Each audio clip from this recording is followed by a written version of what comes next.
Today I am going to be sharing with you guys actually something that I'm trying currently, and I've been working on this basically almost every morning and sometimes also at night, and I am yet to see the full results. However, it is in combination with everything else that I've been doing with meditation and mindfulness and practicing awareness and controlling thoughts and etc. So that would be to be announced or to be confessed later. But I do want to give you guys a little bit of information about what it is that I'm doing. If anybody out there is interested in perhaps trying it out, if you guys know what it is, or perhaps you don't even know that, there's such thing. So bringing awareness, bringing information, keeping it positive, and hopefully you guys find tons and tons of benefit, because that's the whole idea. All right, let's get started. The topic is actually limiting beliefs, okay? And if you've ever in your life said, money doesn't grow on trees, or money's hard to acquire, love is not for me, I'm meant to be single, there is no good, significant other out there for me, or maybe I'm not a good learner, I'm not good at taking tests, or maybe I'm awful at sports, I'm weak, whatever it is, anything that you have in your mind that it's limiting you in any capacity or other, it's a limiting belief. So why is this important, and why is this so actually fascinating to me? As I'm learning about this, as I'm looking into it and finding information and reading about it, listening to videos and informing myself, because I'm a knowledge, so that's what I do. I actually find that most limiting beliefs are actually created in your mind by the age of 5. I'm sitting here thinking, okay, so anything that is basically going on in my life that I haven't worked through and that is keeping me down, once basically created or could have been formed in my mind by the age of 5. So something that happened when I was 5, it's probably impacted my life in a great way in the present. That's huge, right? Because if you think about it, many people don't even remember most of the stuff when you were 5, when you were 4, when you were 3. That's crazy, right? Only the biggest experiences stay with you, but most of the other experiences that you had when you were a baby, if you were fed, if you were not fed, if your parents swaddled you or not, if you were cold, if you were not cold, if your diaper was changed as you were growing up, were the kids in your school mean, were you bullied, were you around teachers that supported you or not supported you, how was the environment, did you grow up in a poor neighborhood, maybe violence around, how about the comments that you received at home, were they limiting? You're not enough, I don't have time for you. Again, money doesn't grow on trees. Who do you think you are? You're not good enough. I don't have time for you. I don't have money for you. I can't deal with you right now. Things like that. And think about it, guys. Everybody does it. And we've all done it. And we've all heard it in one way or another, in maybe a different language or a different sentence structure, but somehow, somewhere, we've all of us have encountered life situations where we've been told or encountered negativity. And some of those experiences have marked us as adults, certainly, but most of the experiences and the limiting beliefs that are keeping you down at the moment were created when you were a child, okay? So now you are here, you are as an adult, X amount of years later, and you are literally a victim of these beliefs, okay? They are dictating whether or not you are capable of doing anything and achieving anything in life. And if you haven't done it, and if you thought about doing something and you haven't done it, it's simply because of a limiting belief. And how are you going to defend that? You are going to tell everybody around your circle, or you are going to tell yourself, because you are going to self-justify that you're not enough, that you don't have that information, that maybe somebody else has tried it in the past, that you're not qualified, or that somebody else is better prepared for the job than you are. And guys, I had the same beliefs for many years, and I've had, and I still do have many self-limiting beliefs, but one of them for me was my accent. It paralyzed me because people would make fun of me. And that would be such a difficult emotional thing for me to deal with until I broke through and I said, whatever people say about my accent, I cannot control, number one. Number two, that's their opinion, and that's their opinion only. It does not change my opinion of myself, and it doesn't take away the fact that I speak two languages, and that's why I have an accent, right? But it took that transition from every time I would get made fun of because of my accent, get upset and get ashamed because I had an accent, then say, you know what, I'm okay with it. The comments don't bother me anymore. And that's a beautiful thing, right? So, even though they are created by the age, most of them by the age of 5, some of them older, the good thing is that they can be changed, and they can be changed at any time. Okay, so that's major.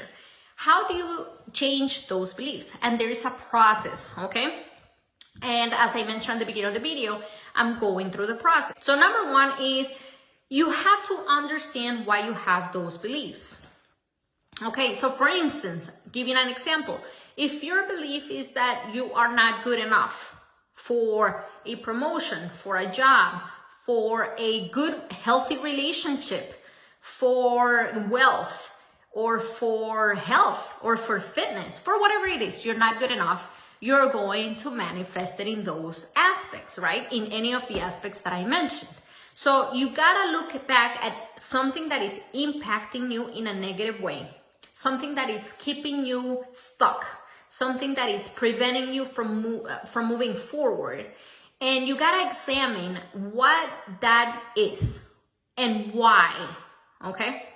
Once you are able to understand the limiting belief that is keeping you where you are in any area of your life, and many people are very successful in many areas, but they have significant blocks in other areas. So they are very wealthy, but they have an awful relationship at home, and they're so happy, but they're broke. So again, it goes across the board. Self-limiting beliefs, right? So once you understand it, the second thing is you gotta question it. Why do you have it? What was the purpose? Maybe it did serve a purpose at the beginning. Maybe it was something, a belief that you created to protect yourself, to keep yourself safe. Maybe if you think that you're not safe enough, your mind is telling, not safe, not good enough, right? You're not smart enough, maybe for an interview, for a job. Then you are going to self-sabotage. You are going to put yourself down. You are going to mentally not be ready for the interview. You are going to go with an attitude of defeat. And by the time you walk into that door, you're already failed the interview. Why? Because in your mind, if you already think that you didn't, you didn't. If you think that you can't, you didn't. Right? That's something that Napoleon Hill said, I believe. So that's major, right? Because if you already saying, well, you know what, I'm gonna give it a try, but I don't think it's gonna work. And going back to health, I'm in the medical field. For patients, and I already know, guys, I already know when a patient walks in and they say, well, you know what, I really wanna quit smoking, but they already didn't. Or I'm ready to quit, but it's so hard. They already didn't. And you know what? I can quit anytime, but I'm not ready. Their mind is already self-sabotaging, right? So in the belief that you're not good enough for a job interview, you're already self-sabotaging. And by the time you walk out of that interview and you did not get the job, because you're not going to get the job, then your mind is going to tell you, see, I told you you were not good enough. And what is that going to do to your belief system? It's going to reassure you that you're not good enough, that you don't deserve better, that you're not smart enough, or pretty enough, or thin enough, or successful enough, smart enough, wealthy enough, healthy enough, fit enough, whatever it is. And that belief system is going to be reassured, and then you're going to go to the next job interview with the same mentality because you already failed once. So you're going to have that in the back of your mind. You're going to say, well, I already didn't get one job, so we'll see how next one goes, right? Well, we already know how that one's going to go. Unless you go with an attitude of triumph, with an attitude of the job is mine, when can we start? The job is probably not going to be yours because you're not owning it because of your self-limiting beliefs. You gotta believe that you're enough. You gotta believe in your heart that you're the best thing that's gonna happen to that company, that you absolutely are going to provide excellent value and benefit to that company, that the company needs you and nobody else but you. And if you walk in with that confidence, if you walk in through that door and you walk in with that attitude and they can sense that from you, the job is yours.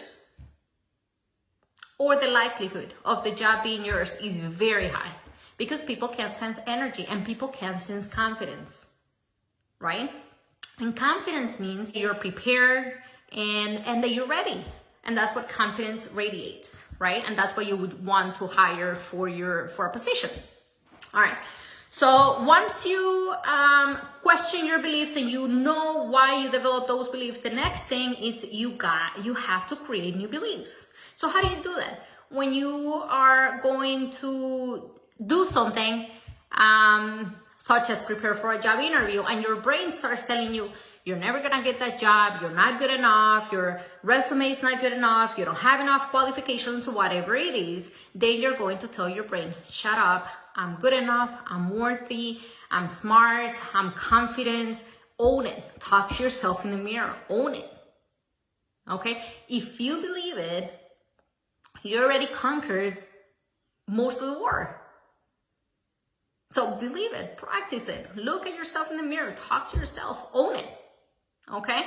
And once you start creating those new beliefs, there is abundance everywhere. I am worthy, I am beautiful, I am loving, I am kind, and you start breaking through and creating new belief systems, then you gotta practice them. And the way to practice them is through either meditation, you can do affirmations, you can practice mindfulness, many different things, but a lot of people practice affirmations. So if you don't know what affirmations are, maybe you can look it up, maybe I can do a video later. But it's basically the process of repetition of something that you want to ingrain in your brain, and you have to kind of say it with emotion so it sends a bigger vibration to the universe. Something else that you need to do is you got to surround yourself with your team. And by your team, I mean people that are going to inspire you to do better. So if you're already feeling like you're not worthy enough and you're not gonna get the job interview, and then through the door walks your best friend or your significant other or your parent, and you know they tell you, oh man, yeah, you're right, you're probably not gonna get it. Yeah, I mean, if I were you, I probably wouldn't even go. But I mean, I guess you can. You don't have anything else to do. So of course, that's not who you want on your team.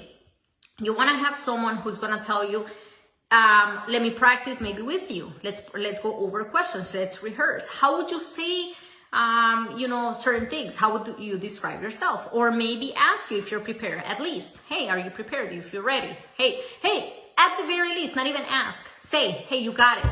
You know you got it. Focus. Something like that. Something positive. So you want someone like that in your corner. If you are the bigger fish in your pond, then you have to get yourself a bigger pond. You gotta surround yourself with people that are better than you, that are going to inspire you, that are going to keep you accountable, especially if you have self-limiting beliefs. because these beliefs are so powerful and your mind is so powerful that if you don't have people that are going to keep you in check, if you don't have a support system, if you don't have something, some sort of way that it's going to keep you accountable, it's very easy to give yourself the mind to overpower, I guess, your intentions, and to bring you down to where you were in the past. And it's going to tell you, see, once you fail, because you're going to fail, then the mind is going to tell you, see, I told you so, you were not good enough, right? But if you surround yourself with a good team, people that are going to support you, that are looking out for your best interest, and if you are really in that positive state of mind, and if you're working with yourself to overcome these self-limiting beliefs, and if you continue to make progress on yourself, then you know that you're going to make improvements.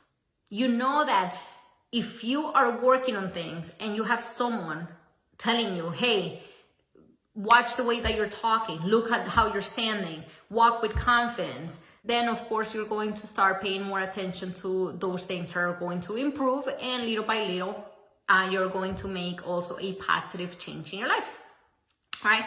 So, guys, I want to leave you guys with one last thing. Any of our limiting beliefs are going to win unless we take charge, we make a change, and we start paying attention on what our mind is telling us. All right. I hope that you guys found extreme value on this video. I am very happy about talking to you guys about this. Again, my experience is relatively new, but it's been a very positive, pleasant experience. And I want to share that positive message with you for a positive outcome in your lives as well. Much love to all. Stay safe, and I'll see you guys next time.